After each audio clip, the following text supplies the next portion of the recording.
Ok, bonjour et bienvenue sur notre chaîne. Aujourd'hui, on continue avec la résolution des systèmes d'équations, donc deux équations à deux inconnus, en utilisant donc la méthode par combinaison ou par addition. Comme nous avons dit, le principe consiste tout simplement à chercher à voir le coefficient de x opposé ou bien de y opposé.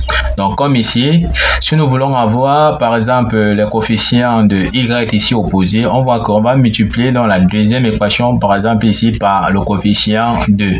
Parce qu'en multipliant par 2 ici, on voit que ici on aura plus 4 et ici on aura moins 4 et les coefficients seront donc opposés de manière que si on les additionne membre à membre, les y vont donc partir. Ok. On réécrit donc notre équation. On va donc multiplier. Donc ici, si on appelle ici l'équation 1, ici l'équation donc 2, on va multiplier l'équation. Donc on va multiplier l'équation 2 par 2. Donc en multipliant donc l'équation 2 par 2 ici.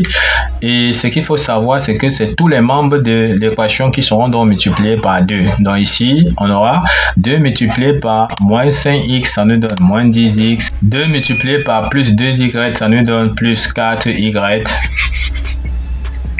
2 multiplié par moins 1, ça nous donne moins 2. Donc, on voit bien que ça, c'est la deuxième équation ici que nous avons donc multiplié par 2. Et la première équation, c'était tout simplement 7x moins 4y est égal à 1 que nous n'avons rien changé. D'accord? En ce moment, comme nous avons vu d'après le principe que nous avons expliqué, nous voyons maintenant que nous avons donc les coefficients de y qui sont donc opposés. En ce moment, en les additionnant membre à membre, les y vont s'annuler et on va rester uniquement avec les x. Ok, en additionnant donc membre à membre ici, on aura ici 7x moins 10x, ça nous donne moins 3x. Moins 4y plus 4y, ça nous donne tout simplement 0. Et on va rester ici avec, de ce côté, on a 1 moins 2, ça nous donne tout simplement moins 1. Donc ici, on a moins 3x est égal à moins 1. On peut donc tirer x sera donc égal à moins 1 divisé donc par moins 3. Ça nous donne tout simplement 1 tiers. Le moins se simplifie, donc x est égal à 1 tiers.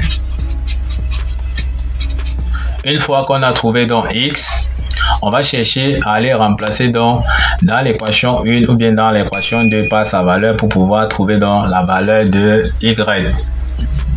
D'accord, nous avons donc pris l'équation 2 qui était moins 5x plus 2y est égal à moins 1. Comme nous avons trouvé donc la valeur de x, on va donc remplacer par sa valeur, x par sa valeur pour pouvoir trouver donc y. On aura ici moins 5 multiplié donc par 1 tiers plus 2y sera donc égal à moins 1. Donc ici, on peut donc développer, on aura moins 5 tiers plus 2y sera donc égal à moins 1. On va donc tirer les y ici. Donc ici, on aura 2y sera égal à moins 1. Et moins 5 tiers traverse dans l'égalité pour aller à droite, ça devient donc plus 5 tiers. En calculant donc ceci, on aura moins 3 plus 5, le tout divisé par 3. D'accord? On a une fraction ici dans le dénominateur ici. Donc, le dénominateur de moins 1 ici, c'est 1. Le dénominateur commun sera 3. Donc, on fait donc produit des extrêmes égal à produit des moins. Donc, 3 multiplié par moins 1, ça fait donc moins 3. 1 multiplié par 5, ça nous donne donc plus 5. En calculant, ça nous donne moins 3 plus 5, ça nous donne 2. Et en bas, on a donc 2 tiers. Donc ici, on aura 2y est égal à 2 tiers.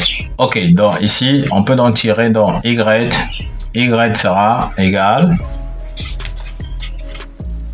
à 2 tiers divisé donc par 2. Donc en divisant donc par 2, donc c'est-à-dire multiplier tout simplement donc par 1 demi. D'accord, donc divisé par 2, les 2 et les 2 se simplifient, on reste donc avec 1 tiers. Donc y est égal à 1 tiers. On a donc trouvé la valeur de x qui est 1 tiers et la valeur de y qui est 1 tiers qui sont dans les solutions. On peut donc écrire S égale tout simplement donc au couple x, y. Donc on ouvre bien x qui est 1 tiers. On a trouvé aussi y qui est également 1 tiers. Donc, voici donc la solution donc de notre système d'équation que nous venons comme ça donc de trouver.